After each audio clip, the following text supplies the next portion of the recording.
what would be the result for NATO and Central and Eastern Europe?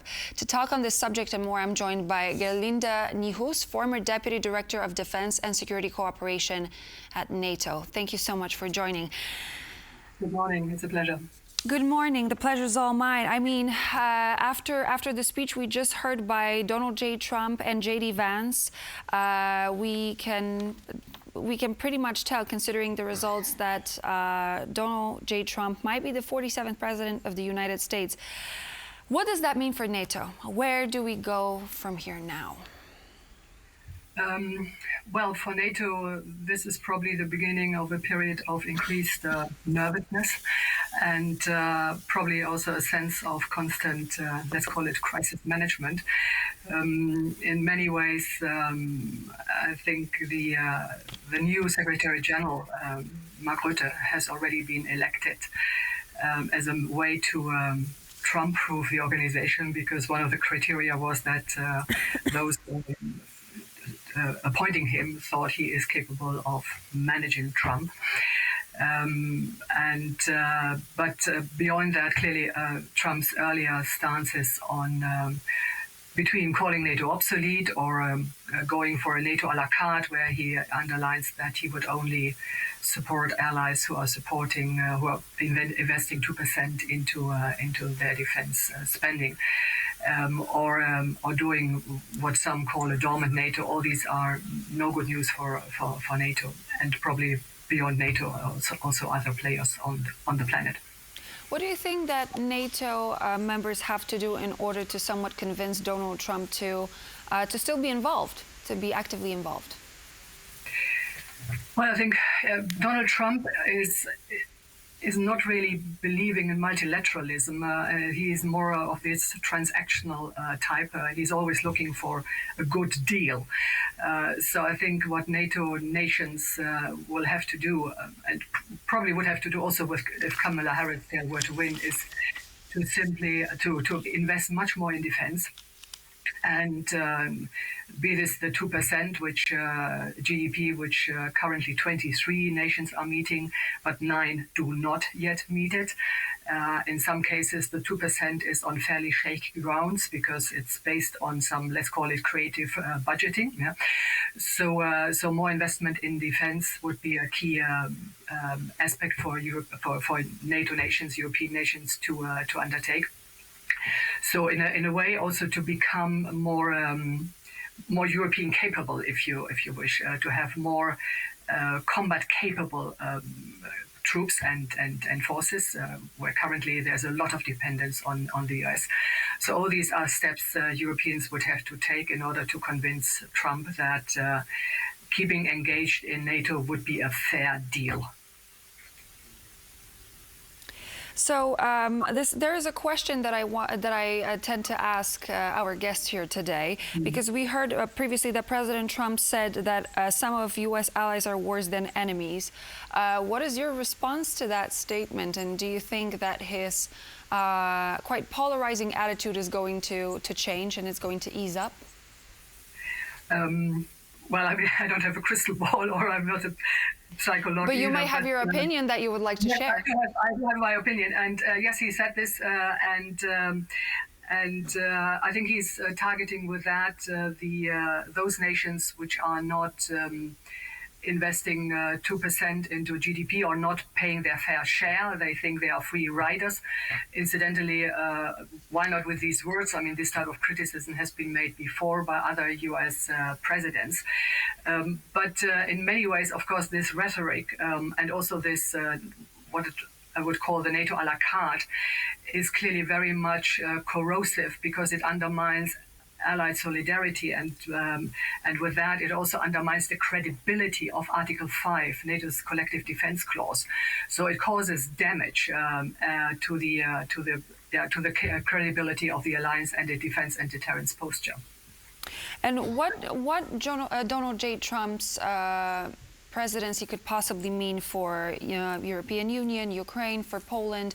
What do you think are going to be the next steps that are going to take place after he takes presidency? If this is the final result, of course. Yeah, assuming he is confirmed. Clearly for Ukraine, it would be pretty bad news. on several fronts. It would further delay or reduce or perhaps even pause or stop the U.S. Military support to Ukraine. And there we have to consider that the bulk of the military support, 60% of that, has been coming from the US because simply they have that capability to provide military support at large scale, which is what Ukrainians need to stay in the fight. And with that dwindling, and European nations, one could hope they will be able to step up, but it will take time. So there will be delays, and that will have negative impacts on Ukraine's capability to withhold the Russian onslaught. So that's one aspect. And then, of course, there's the broader aspect of Trump having indicated on many occasions that he will settle that war, that conflict within a day, even before he takes office. How he wants to do that is probably his big secret.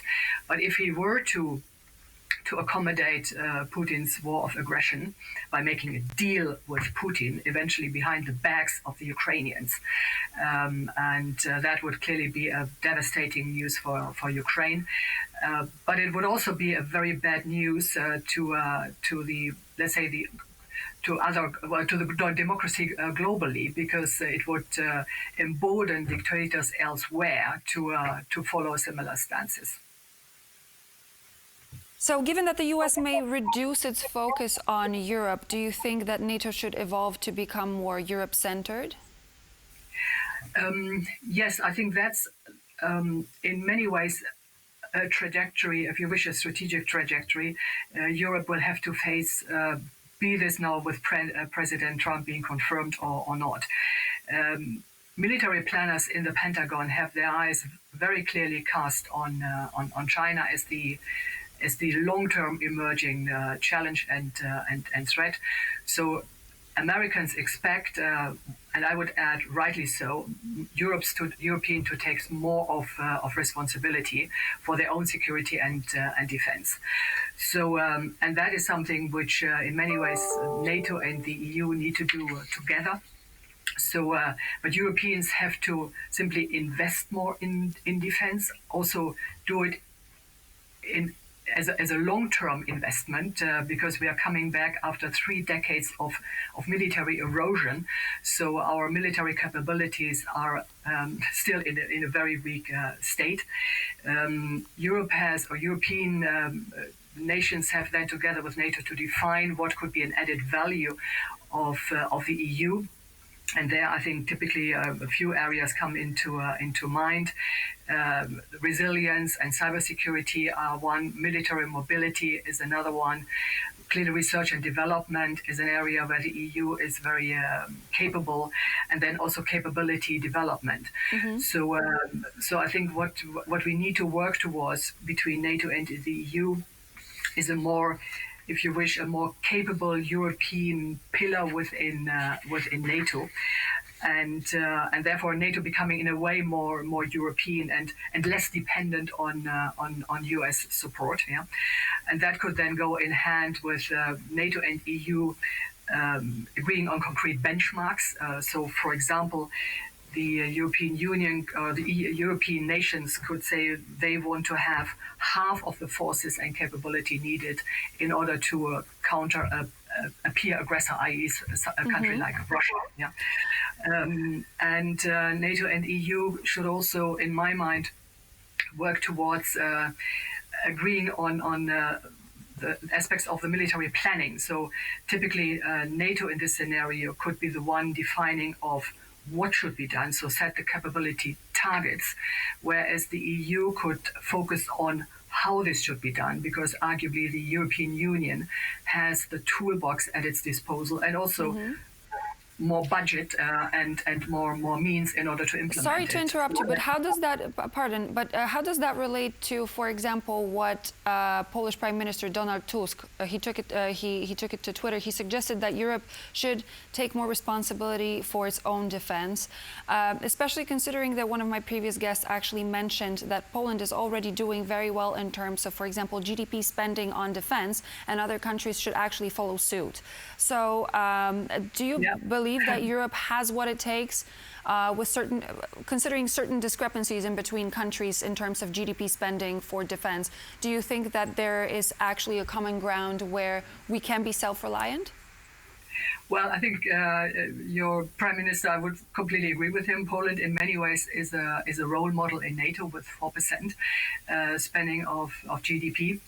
And I wish that other nations, including my own, I'm from Germany, would follow suit. But there are a number of nations who still have to go a long way. As I mentioned, there are 9 who are not meeting the 2% threshold yet, and this is to be considered a baseline.